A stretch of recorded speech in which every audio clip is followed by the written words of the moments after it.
Hi, everyone. Thank you for attending our Questline webinar on energy efficiency adoption solutions. My name is Maureen Murky, and I'm the technical producer for today's webinar. Before we begin, we want to cover just a few housekeeping items. To the left of your screen are multiple application widgets you can use. Most of the widgets are resizable and movable, so feel free to move them around to get the most of your desktop space. If you have any questions during the webcast, you can submit them through the Q&A widget, which is directly below the presentation window. We will try to answer all questions during the webcast, but if a more in-depth answer is needed or we run out of time, they'll be answered later via email. Some networks may cause slides to advance more slowly than others, so logging off of your VPN is recommended. If your slides do fall behind, pushing F5 on your keyboard will refresh the page. If you experience any other disruptions during the broadcast, please use the Q&A widget for any technical questions. We will be sending everyone a follow-up email within the next few days, which will include a PDF of the PowerPoint presentation and the playback link to the recording of today's webinar. We will also be conducting poll questions during the presentation and would greatly appreciate your participation. Please be aware that you are not the only participant today. The names of the other attendees are not being shown to you for privacy. Now let me introduce today's host. Mike Carter is a senior engineer for Questline. Mike has a bachelor's in engineering and an MBA degree from The Ohio State University. He's also a certified energy manager. At Questline, Mike writes articles for newsletters, answers Ask an Expert inquiries, and develops webinars on energy topics.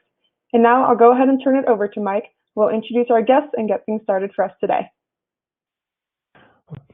Well, thank you, Maureen, and welcome to another webinar in our Plugged In series. This month's topic is energy efficiency adoption solutions.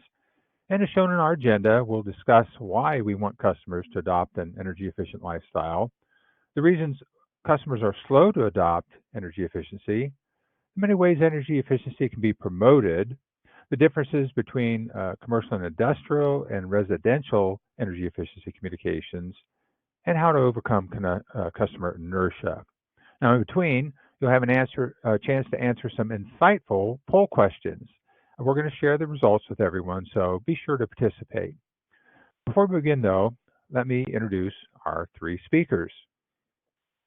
First, we have Questline's own Colleen Bullett. She's an account supervisor at Questline, responsible for client relationships, financial management, and strategic account planning. Working with Con Edison, Orange and Rockland, Duquesne Light Company, and the BEC Energy Group, Colleen oversees utility marketing efforts, including customer communication, energy efficiency, paperless billing, and outage communications, among other initiatives. Colleen has 8+ years of digital marketing content creation experience across the utility, nonprofit, and education sectors. Our next speaker, Medeiros McEnroe, is currently the manager of the Public Benefits Program for Silicon Valley Power, the City of Santa Clara, California's municipal electric utility. She's been working for SVP for over 22 years. Current responsibilities include program design, marketing and management of SVP's energy efficiency, electrification, renewable energy, low-income, and R&D programs. She also manages the utility's social media accounts. Prior to joining the utility, Mary spent 4 years working in the city's municipal services division. And finally, our third speaker, we have Laurel Gerdine. She's Senior Director of Client Marketing at Franklin Energy and AM Conservation Group. And Laurel leads an accomplished team of over 40 account leaders, creative gurus, and digital and e-commerce marketers to design and execute leading-edge integrated marketing experiences and programs. Laurel joined Franklin Energy in 2018, bringing more than 5 years of energy efficiency experience and 21 years of overall experience in marketing leadership roles in the technology, advertising, and management consulting industries. Now, I'm going to launch our first of 4 polls today. And the poll question is, what channels do you use to promote energy efficiency programs? We have 6 choices. Select all that apply. Select the most, especially the ones that you most use, and whether that's email or social media, banner ads, TV, broadcast, etc. Really appreciate your participation in the polls. We're going to be sharing that results with everyone. So we, the speakers, would like to know the answers to these questions, and I'm sure that all of the attendees would as well. So please participate and choose what channels you use to promote energy efficiency programs. Thank you all. Many of you have joined in to give us that information. I'm going to just share the results here. As soon as I see it slow down, it's going furiously right now. And I think most of you have answered, so let's take a look at the results here. So certainly email and social media are the leading choices. Use bill insert quite a bit, and direct mail and TV broadcast not as much. So with that, let's hear from our first speaker, Colleen Bullett. Colleen, take control. Thanks, Mike. Good afternoon, everyone. We wanted to start off the afternoon with some high-level stats looking at energy usage across different sectors in the United States in general. So in 2019, the average residential customer was using about 877 kilowatts per month, 30 per day. And looking across other sectors, you see industrials, the biggest slice of this pie here at 32%. And then transportation at 28, residential coming in at around 21, with commercial at 18. Now, we all know, looking at this graph, that things have shifted a little bit since 2019, including how and where energy is being used. We're also seeing more frequent extreme weather events that are affecting both utilities and customers alike. So how do we plan for that? How do we affect that? That's where energy efficiency programs come in. The bottom line is that it's more cost-effective and efficient for utilities to encourage customers to conserve energy and maybe change energy usage patterns than it is for them to invest a lot of money in updating old generators or investing in new technologies. And that's where energy efficiency programs can have a big impact. We also know that an aggressive commitment to energy efficiency could reduce U.S. carbon emissions by 57% by 2050. So it's not just a nice to have, it's a critical part of the long-term health of the larger energy industry. So as far as interest in energy efficiency, we saw it rise during the pandemic. We know that customers engaged with promotional emails from their utilities at an 18% higher open rate and a 27% higher click-through rate. So that's a great opportunity to educate your customers, to connect with them on energy efficiency and share the benefits of EE.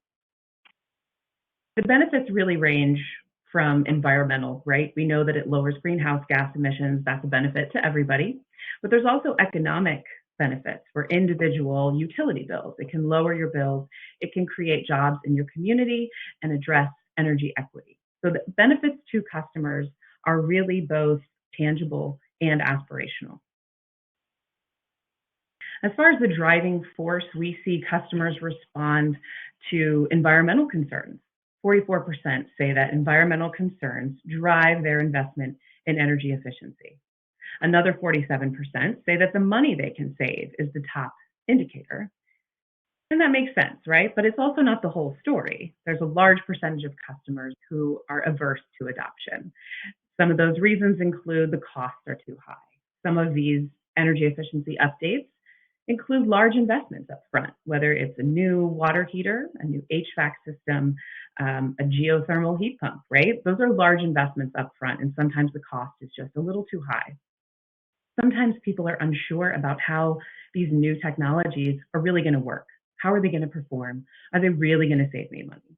And so sometimes there's just too many barriers to adoption, right? The uncertainty, in addition to a lot of the incentivization around this, comes from rebates where you have to apply, you have to qualify. And some of those barriers are too much, and people don't want to take the time, right? So when you're thinking about EE program adoption, you really need to make sure that the bar to enter is low, right? And then some folks are just waiting for others to try it first. And there's not much you can do about that. Some people just are going to take that attitude. But the most important thing there is to educate your customers, right? Educate your customers about actual users. Share some of those success stories. show people how it's made a difference in individuals' lives or in a company's lives. That's where case studies come in, content marketing comes in, and that can be a huge way to overcome that barrier. We know that 56% of consumers find it very important to have an energy efficient home, but at the same time, only 9% of those think that their home is energy efficient. So there's a large gap there in understanding the effects of energy efficiency in one's own home. So there's a knowledge gap, and you can address that in lots of ways through content marketing.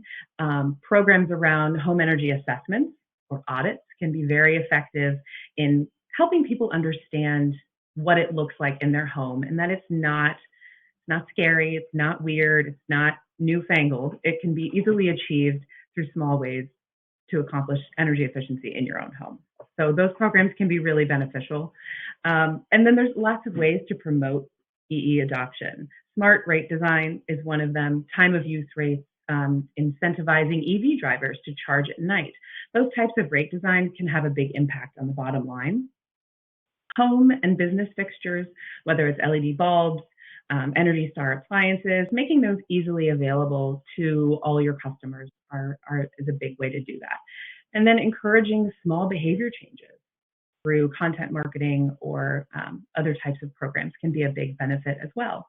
Weatherization programs can be a very simple way to get started on your EE journey. And so some of those things, whether it's changing filters more often, things like that, help promote it in the home, make it a more familiar thing for that residential audience. And then again, education is key. Content marketing is key, helping customers understand how to make it work in their life, in their everyday. So we're going to hear some specific examples today from utilities across the country, how they're sharing, how they're promoting EE to their customers. But first, we're going to do another poll question with Mike. Thank you, Colleen. Here's our second poll for today. The question is, where do you need the most help in your customer communications for energy efficiency adoption? You have 5 choices, whether it's you're starved for good content that's applicable to your customers. Maybe you need help in the look of your communications, the design aspect. Maybe it's just getting that delivered to your customer and, say, tracking, getting the metrics for that. Or perhaps it's, and we're going to talk about this a fair amount today, customer segmentation, that challenge, or even just overall you need help with campaign development. You all participated very well in the first poll. Appreciate you jumping on the second one here. And just a reminder, if you have any questions about what Colleen shared or what our other 2 speakers are going to be talking about today, or just energy efficiency adoption in general, type those in the Q&A text box. You'll find that on the left in that icon with a question mark. Click on that, put your question in, and we'll get to that here at the end of our discussion today and presentations. Again, thank you very much for your participation in the poll here. I'm going to go ahead and show the results. Look like most people have finished giving their response, and so it's fairly even across there. Design seems to be the least, but all the other 4, you do need help in those areas. So I think you're going to find, of course, today's presentation then very valuable. So next, I'm going to have Mary share how SVP crafts energy efficiency adoption communications for their C&I customers. So Mary, go ahead and take control.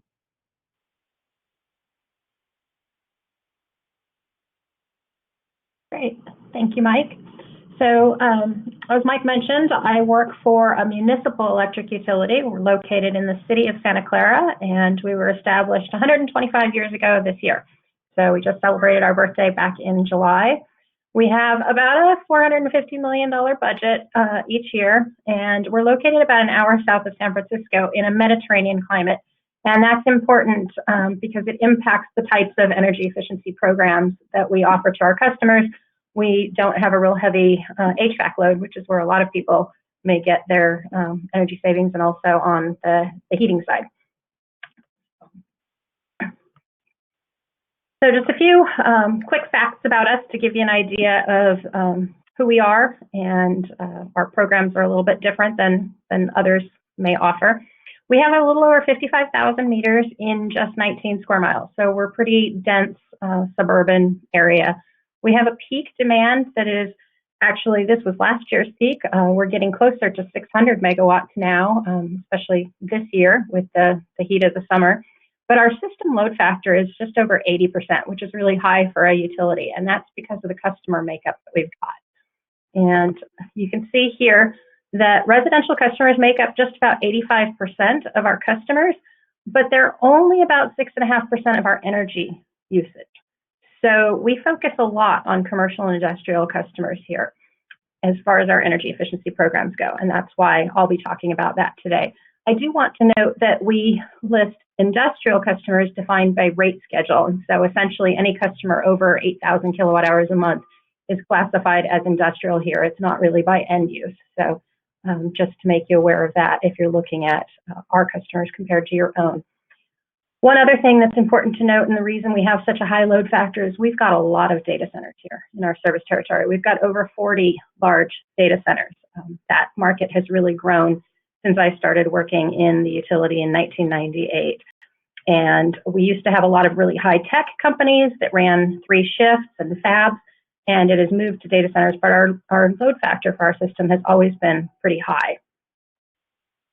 So it's important that we really understand who our customers are. Are they local small businesses? Are they regional companies operating within the San Francisco Bay Area or within California or maybe the West Coast?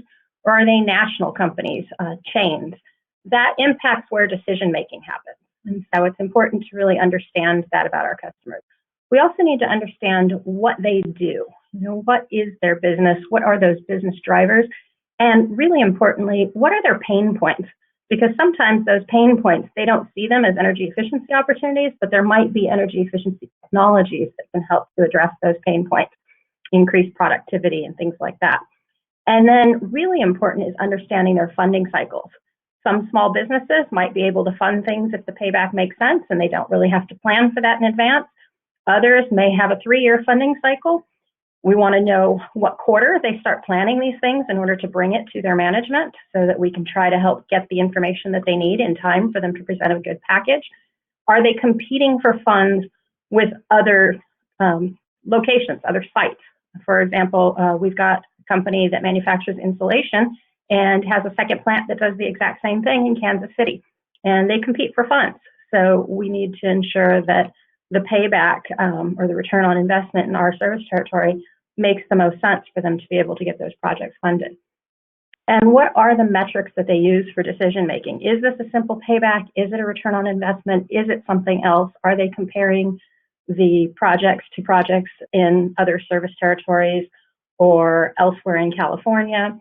In our case, our rates are the lowest in California, and so that makes the payback longer. And if we're competing for a project for the same company in the neighboring investor-owned utility service territory where the rate is 20 to 40% higher, depending on the rate schedule, it can be tough. So we need to be able to look for the other metrics besides just simple payback or return on investment that can help to champion this. And then the other important thing is, who are the champions in that organization for energy efficiency? Because those are the people that we really want to develop relationships with and give them the tools and the information that they need in order to sell these projects. So in order to reach our customers, we first need to do a little bit of segmentation. We take a look at different business sectors, but it's also important to take a look at subsets of business sectors. I mentioned data centers before. We've got 3 types, really, of data centers. We've got the large enterprise data centers where the company owns all of the equipment. We have large co-location facilities where they are leasing out rack space to a number of companies within the facility. And then we've got smaller data centers that are more like data closets. And they have different needs, different technologies that they may be using within those facilities. And the account holder may have different levels of control over energy efficiency there. For example, co-location facilities, it's really all about what the end-use tenant chooses to do in the facility. And so we need to market that information differently regarding our programs. And then it's important to take a look at the different end-use technologies. They may cross different business sectors, but we'll target a program specifically on a technology, and we want to identify which business types have those technologies and then target that information to them. And then, of course, business ownership. Our messaging is going to be different based on the small mom and pop shops versus the national chains. We need to be able to speak the customer's language, and non-energy benefits is a huge part of this. I credit Richard Young at the Food Service Technology Center in San Ramon for really bringing this home for me. I saw a demonstration that he did up at that center that was regarding a French fryer, and he showed the energy efficient fryer and the one that was not efficient, and they actually hooked it up to metering so that you could see real time what was happening. And the efficient fryer would come back up to temperature faster, so you could turn over more orders of French fries quicker. The oil didn't get dirty as fast, and so they didn't have to stop to change it as frequently. And because of that, it meant that they were buying less oil every year. So he quantified the amount of French fry orders that you could turn over in the year, and how much time you saved, and the amount of oil that you saved. And it was significantly more savings than the energy savings. And that was the selling point.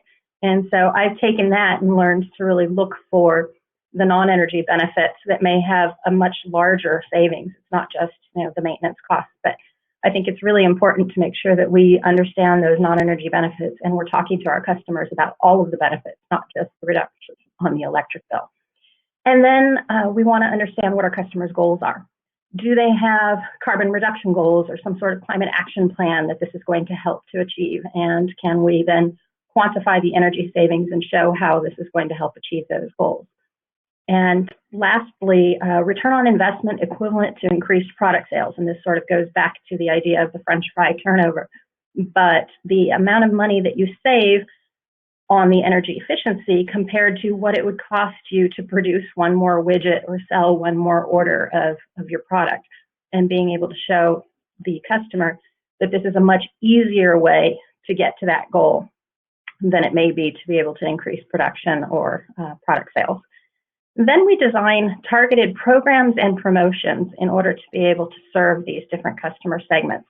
And we develop multiple touch points to get the information across, because we all know that customers don't take action when they receive the first notice about a program. On the right is a sample of a postcard that we did for a program that we developed last year as a result of the pandemic. And this was a small business grant program. We saw that the small businesses were really suffering in our service territory. Many of them were forced to close. Some were allowed to stay open because of providing food service, but they were taking a significant hit in their revenue and laying off employees. And so we developed a grant in order to improve the energy efficiency of their facilities to be able to permanently reduce the utility costs. And in some cases, some of the things that they were doing were also improving productivity when they came back, like food service equipment upgrades. And it was a good time to be able to do these projects because the businesses were either closed or significantly reduced their operations. And so they had the time to be able to focus on this. And for anybody who was forced to close, the grant was 100% free. There was no copay involved. And anybody that was able to continue to operate, it was a 10% copay. So we developed this postcard. We started with that. We did a 2-page flyer that was then mailed out. We emailed all of the customers we had previously worked with and had contacts with. We did some drop-in site visits for these small customers. That's obviously not something that everybody can do, but being only 19 square miles, it doesn't take us very long to get across our service territory and be able to visit these customers. And then we did training for our trade allies on this program and provided them with the flyer to be able to sell this program to customers. And just as a side note, one of the other benefits to this program was keeping the contractors in our program involved and working so that they weren't laying people off, because we needed them to be there when we were able to fully reopen and start up programs. Another example of a targeted program is the new VFD on air compressors program that we launched in July. And this is a sample of the front and back of the postcard that we did. We identified all customers with through using the NAICS codes out of the billing system, all customers that would likely have air compressors large enough to benefit from putting a VFD on them. And we sent this marketing piece out to them, and we will then be following it up with the same sort of methods of emailing and potential site visits, training to our trade allies, et cetera. Here are two examples of flyers that we have developed for specific programs and end-use technologies. On the left is, again, a program that is a limited time program developed because of the pandemic. It is a bonus incentive for hotels and motels. They were really hit hard in our service territory. We primarily have business travel in our service territory. There's not a lot of entertainment travel coming to our city, with the exception of 49ers games and the Great America Theme Park. So we knew that they had significantly lost a lot of income there. They were very lightly occupied, and it was a good time to be able to implement programs at that time, do the projects for energy efficiency upgrades. We identified measures that were most commonly found in the hotels and motels that we had not yet seen high participation in our programs. And we took a look at what we could offer for bonus incentives that would still keep the program cost effective. And so these incentive bonuses were between 20 and 100% above the standard incentive. And again, we did the direct mail. We dropped by these hotels and motels with a leave behind flyer. We emailed, provided information to trade allies, et cetera. So we've been able to get some hotels and motels to be able to participate in that and improve their efficiency and ultimately lower their bills ongoing. And on the right is the food service incentive flyer. We send this out to all of the customers who have food service technologies provided to the trade allies and do some targeted outreach. We've done some door-to-door outreach to these small businesses on the food service program as well. Okay, this is the front and back of our commercial lighting program flyer. Obviously, pretty much everybody has lighting, and so this isn't really a segmented program, but what we do is we feature different types of businesses and their projects on the back, and we try to vary the type of business to show what other customers might be able to do. And we list the benefits that these customers have achieved so that our customers can see real benefit. You know, as Colleen mentioned earlier, customers wonder whether or not something is really going to save energy. And wherever possible, not just with our lighting program, we try to provide many case studies or examples that show the benefits that other customers have received by doing these energy efficient upgrades. And some of these are non-energy benefits, some of these are specific bill savings, and we vary the type of lighting retrofit that's included and also the type of business to show anything from small business to the larger businesses as well. And with that, I wanted to leave you with a quote from a company called A Pet Villa. It's essentially a doggy daycare.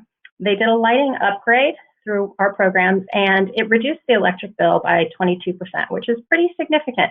But I think it's the quote that's really telling. Malka, the owner, said, "Our parking lot has twice as much light as it ever did, and to know that less energy is being used is awesome.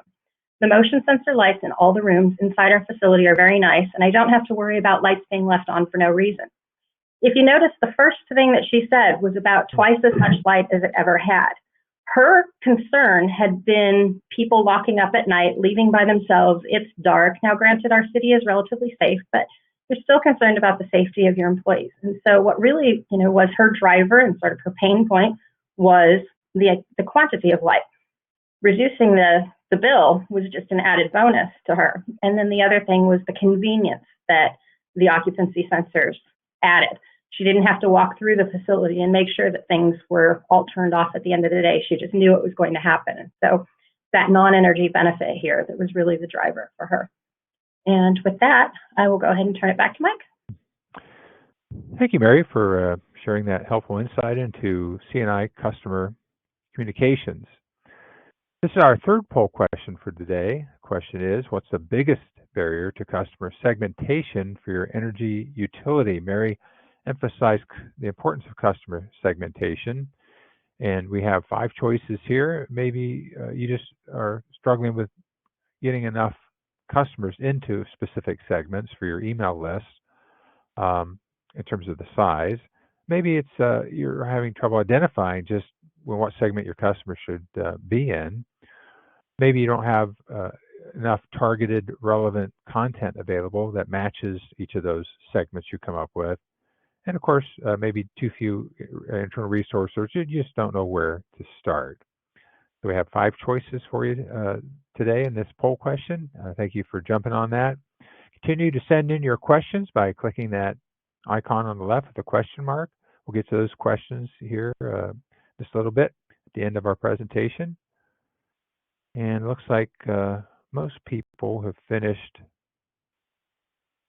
answering this particular poll. So I'm going to go ahead and share the results of that.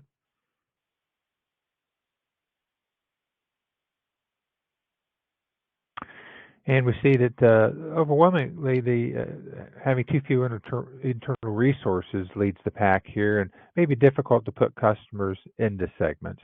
Those are the major barriers for customer segmentation for most of you who answered our poll today. And we appreciate that.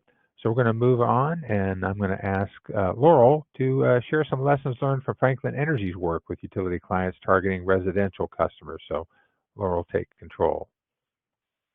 Awesome. Thanks so much, Mike. So I wanted to start out and just share a couple of quick facts about Franklin Energy and AM Conservation, the 2 companies that I lead the marketing efforts for. So I know many of you are probably quite familiar with our companies, but on the Franklin Services side, we've been in business for about 30 years. We've served 150 utility customers across the whole country. We serve all the segments, so from the C&I segment that Mary was sharing some fabulous learnings about, to small business, to multifamily, to residential. And then on the AM Conservation side, our main job there is to provide high quality products, energy efficiency and water saving products, mostly to our utility customers. So just wanted to share a couple of quick facts about our 2 companies there. Now, this is something that really excites me and is really the reason why I'm so excited to be here today and discuss program adoption and energy efficiency with these teams. So what you see here is Franklin Energy's first community impact review. And what I really loved about this, and Colleen sort of alluded to some of these things before in her segment of the presentation, is this really outlines the impacts that we're having together as an energy efficiency industry, and I love that. So in the work that we've done with our clients across the country in 2020, the work resulted in the reduction of 1.6 million metric tons of carbon dioxide. And even more exciting to me, particularly in the times that we've been having, is that through our programs, we were able to create almost 5,000 new jobs. And then also we had an overall economic impact, which is really economist focused, of about $1 billion. And these things are so important to me, and the reason why I love working in this industry with you all. So, I wanted to start in the residential sector. As I talk to my clients across the country, program adoption has been very difficult. And so I wanted to just talk about and highlight some market factors that are behind this, that come up in all of my conversations. So the first huge impact, of course, is the pandemic. And I think with our programs, particularly in the residential space, being out of market has a huge impact on program adoption. And then sort of the less obvious impacts that I'll talk more about in a minute with regards to COVID is it has really changed how consumers make their buying and purchasing decisions. And so this is really important to consider. The second piece is around the acceleration of technology in our industry and how distributed energy resources are evolving so rapidly. So consumers are now seeing more choices, more technologies, more program designs. And this, as Colleen alluded to, means that program adoption and the promotions we do are more difficult. We need to really rely on that education benefit that she talked about. probably should have been the second thing I talked about, was, we've been in this energy efficiency game for a long time. And across many of our sectors, the low-hanging fruit in terms of those customers that are eager adopters, and also in terms of those measures and solutions that are, relatively easy to implement, that's sort of gone. So what are we going to do about that? How can we impact program adoption for residential customers? So, these are two really important pillars that, as I reflect, are some of the most important things we can do in marketing to residential customers. So I'm going to talk about these things. And as a marketer, you might expect that I would talk about promotions and channels, and that all is very important. But, I think these two things are even more fundamental. So the first one is around convenience and simplicity. And the second pillar I'm going to talk about is around community and partnerships. So convenience and simplicity. My theme here is really keep it simple. So as we all know, we really live in an Amazon world, and that has even accelerated in terms of how we buy and how we consider all of our consumer decisions over the last couple of years. The big consulting firm Accenture did a study on consumer motivations and buying behaviors very recently. And what they did is they found that 50% of consumers, their fundamental motivations and how they consider their purchases have changed since COVID. And so one of those key pillars that's more important now to those consumers, which they call the reimagined, is convenience and simplicity. So an example in the retail sector, which is not the energy efficiency sector, but an example there is 57% of these customers said that they would switch retail locations if the delivery methodology that the retailer had was not simple, convenient, or fast enough. And so when we think about that in light of energy efficiency, that can really be quite a struggle. So I want to talk about a couple of examples that my team and I wanted to highlight with regards to this making it convenient and simple for our customers. Oops, wrong, sorry. So the first example is a large home energy assessment program that for many years for one of our clients. So with COVID, we were out of market, of course, for quite a while. We got back into market. We had to change some things about how we delivered, really, with that value and importance on safety and health for both our customers and our teams. One of the ways we changed our delivery on the back end and the customer experience was by adding some information collection to our online scheduling form. So, you wouldn't think that that would really have that big of an impact, but, as our web design team was kind of taking a look at the consumer behavior on the website, what they noticed is after we added those questions, there was a 40% increase in the drop-off rate of those scheduled, of those customers attempting to schedule appointments. So my big learning from this was that, no matter how much you promote a program or how many dollars you spend on that, if you don't make the customer experience on the back end simple, you're going to lose and not get the results of those dollars.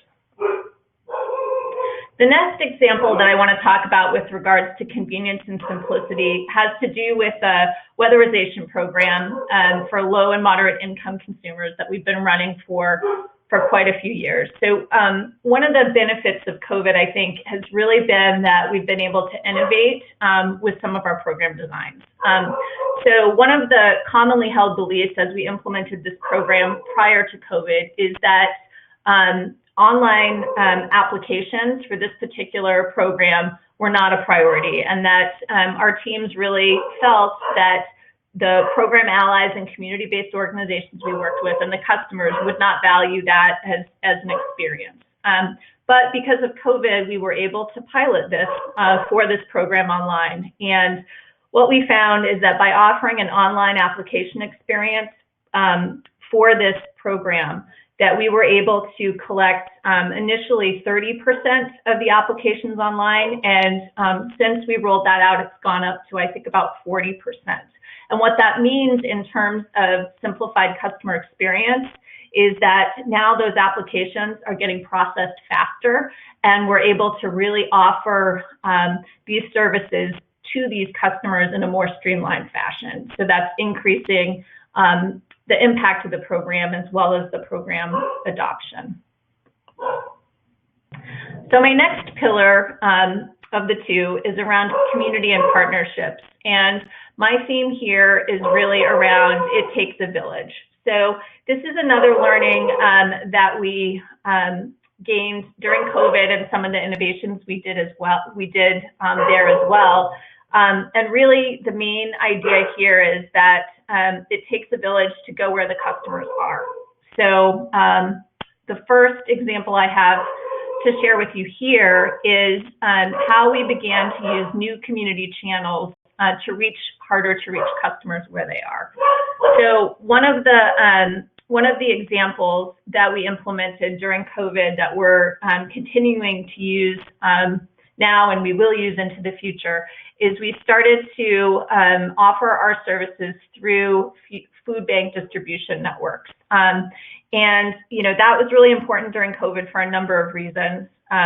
What we knew is that we really needed to get to these customers, and we couldn't use the typical channels to do so. So we implemented this in one of our larger programs down south in one of our cities, and between March and June of this year, we were able to distribute over 1,000 kits at 10 events through food bank distribution in that city. And many, many thousands of LED bulbs going to these community members that really needed them the most. So, I haven't talked about segmentation a lot at all, or data analytics. And what I wanted to do, though, is talk about it a little bit now with regards to how it really can be used and how we are using it to support some of these community-based marketing efforts that are so critical to program adoption. So what you see here is it's not very complicated, but it's very helpful to us as we execute community-based marketing. So what you see is a map of, I think it's the Chicago area.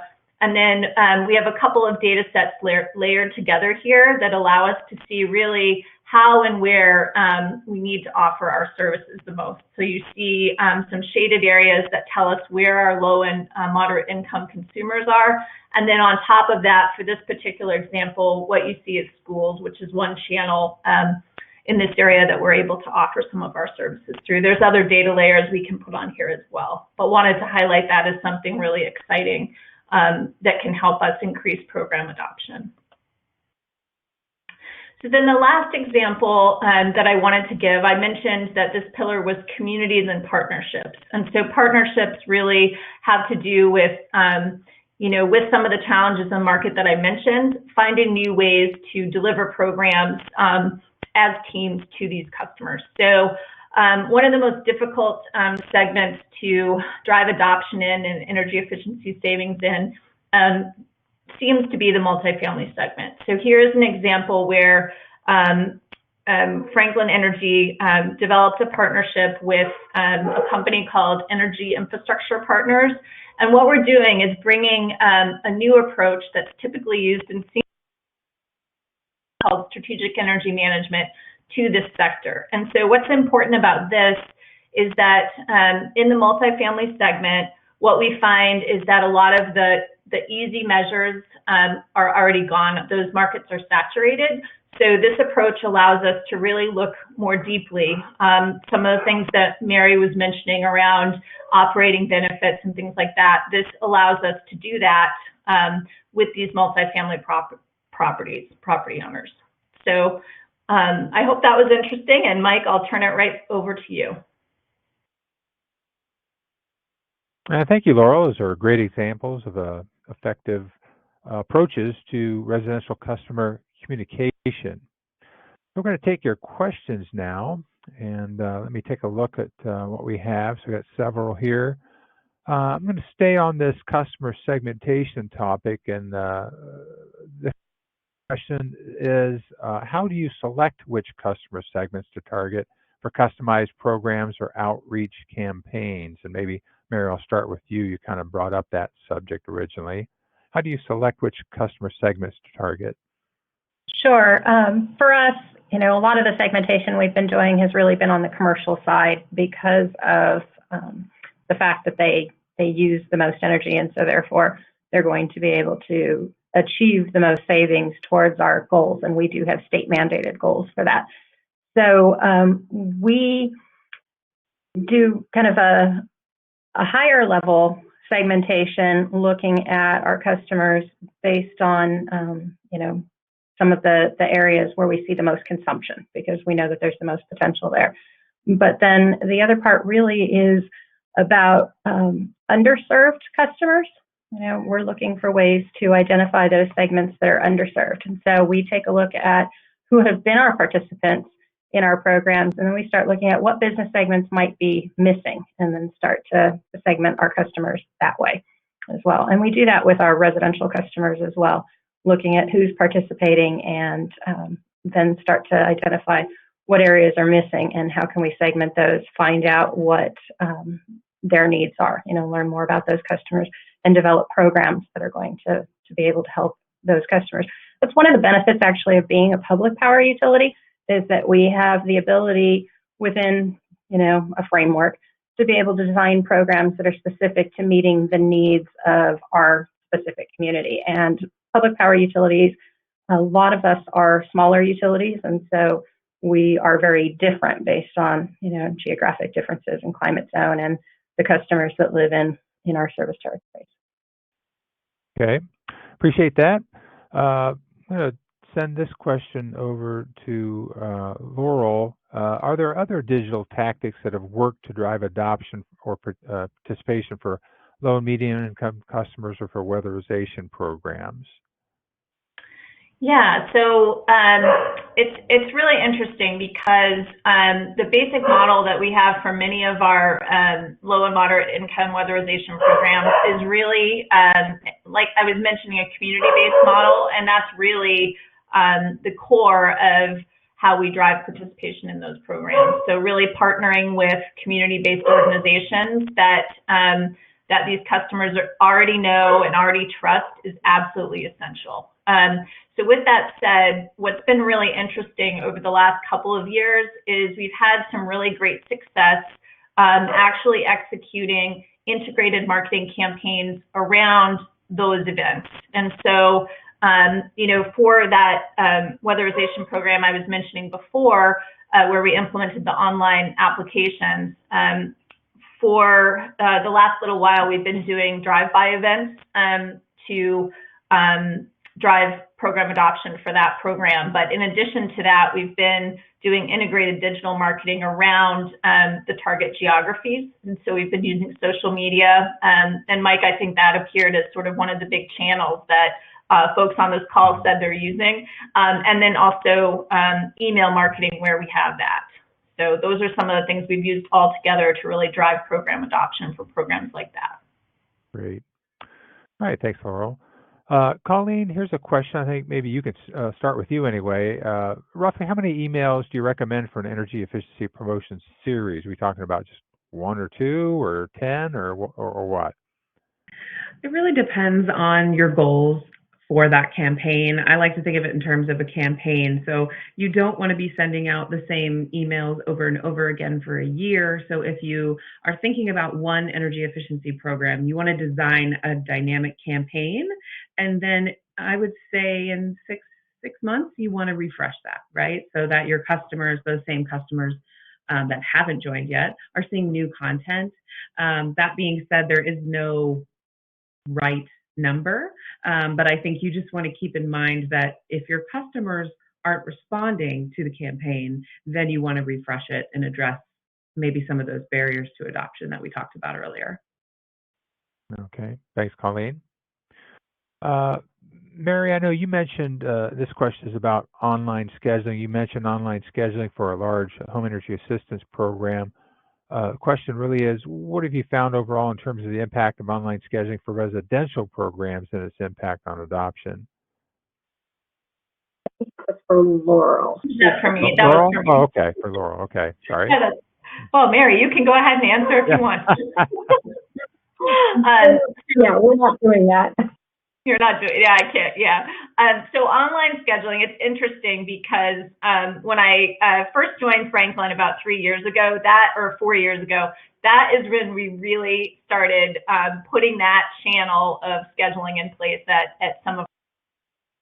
And so, it hadn't been done very much before. We have a lot of challenges, or not we, but in general, there are challenges in integrating different systems and making sure that an online channel like that can work and provide that easy, convenient customer experience that I was talking about before. So we started implementing it 3 or 4 years ago. We saw initial adoption of that channel as we started to promote it more and working with some of the stakeholders, promoting it more, of around 30%.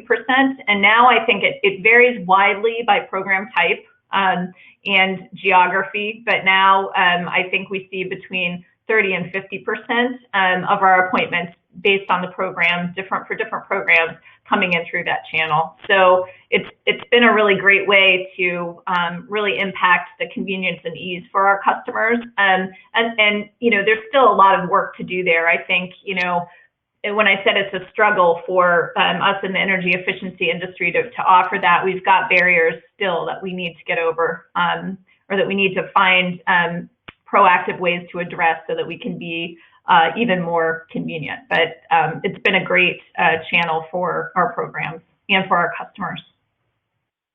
All right, thanks, Laurel. We have time just for maybe 2 more questions. This is kind of a broad scope of question. Question is, I know, Colleen, you'd mentioned several different outreach methods, and then Laurel and Mary, you mentioned some as well. The question is, which of your different outreach methods tends to result in the most program participation? Anyone want to take the first crack at that? Sure, I'll start. From the commercial side, I can say that using our trade allies, because they're visiting customers, that has certainly had a high participation rate, and also our own door-to-door site visits. And again, as I mentioned, we're fortunate that we're only 19 square miles, and so it's pretty easy for us to be able to do that. And most of our commercial customers are on one side of town, and so it really reduces the service territory to be able to do door-to-door that others are not able to do. But if you're not able to do it, trade allies are a really good way to do that.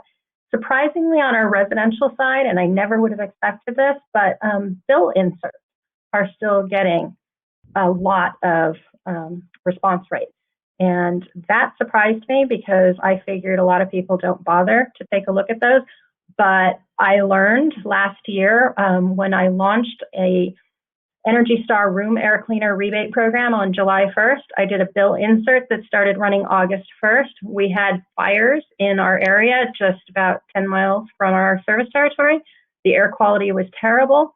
We had designed this program for people who had, medical issues and would be using a room air cleaner all the time. We figured about 30 participants a year, kind of a special targeted program to those with medical needs. And we had over 300 customers in the first month, and they saw it through the bill insert. So bill inserts are still actually surprisingly read. Okay. Well, We may have one more question here, and I'll direct this to Laurel. Are you able to estimate residential's device energy consumption through utilizing big data? Yes, we are on the. I saw that question in the chat, and I thought, that can be a whole other discussion where we talk about, really get into how do we use data to drive program adoption at the detail level. So in response to that particular question, that is a path that we are definitely on, and we have a really great team of data scientists that are looking at all different kinds of use cases for the data that we collect and for our clients' programs. So we're definitely on a path to get there for sure. Fantastic. All right. Well, we've come to the end of our time today. So if we miss addressing your questions during the webinar, we'll follow up offline. But we'd like you to answer our last poll for today, and we'll share the results of that. The poll, and then while you're doing that, I'm going to kind of give it a little recap of what I think we heard today. But the question is, which promotional efforts are you interested in trying after today's webinar? Maybe you learned something, you were motivated, and we have 6 choices here. So we appreciate you picking the ones that you feel you would really like to try to implement after today's webinar. While you're doing that, I just want to kind of sum up what I heard today. I think we heard a number of things. We certainly heard early on that customer interest in energy efficiency is high. I think what we've learned today and saw that there are a number of diverse ways to promote energy efficiency, including things like rate design, behavioral change, weatherization, etc. We saw an important emphasis on segmentation and personalization to maximize the impact of energy efficiency promotion. We saw that 2 major pillars at our disposal today is customer core values that include convenience and simplicity. Also, we were encouraged and challenged to take a harder look at partnerships and how we might work with other stakeholders to drive adoption in the consumer sectors. And finally, we heard some frank talk about how low, medium income and multifamily customers, well, they're challenging to reach, but it is possible by getting buy-in from multiple stakeholders, including property managers, owners, and tenants. Let's see how you've done here in our poll. I'm going to go ahead and share those results. And it looks like a lot of you would like to try community and partnerships. A few others, segmentation and educational content. So we hope that that's been very motivating and that you'll give it your best shot. So thank you, speakers, Colleen, Mary, and Laurel, for your excellent insight into your experiences with digital customer communications. And thank you, audience, for as well for attending today and your great questions. So now let's hear some closing comments from Maureen. Hello again, and thank you, Mike. I would like to thank all of you as well for attending our webinar today. As a reminder, the presentation materials and the playback link to the recording of today's webinar will be emailed to you within the next couple of days. If you have any additional questions or feedback, please don't hesitate to contact us. We will not have a webinar in October, but please set aside November 18th for our next plugged-in webinar, where we will discuss 2022 email marketing best practices and trends. Thank you again for attending, and have a great afternoon, everyone.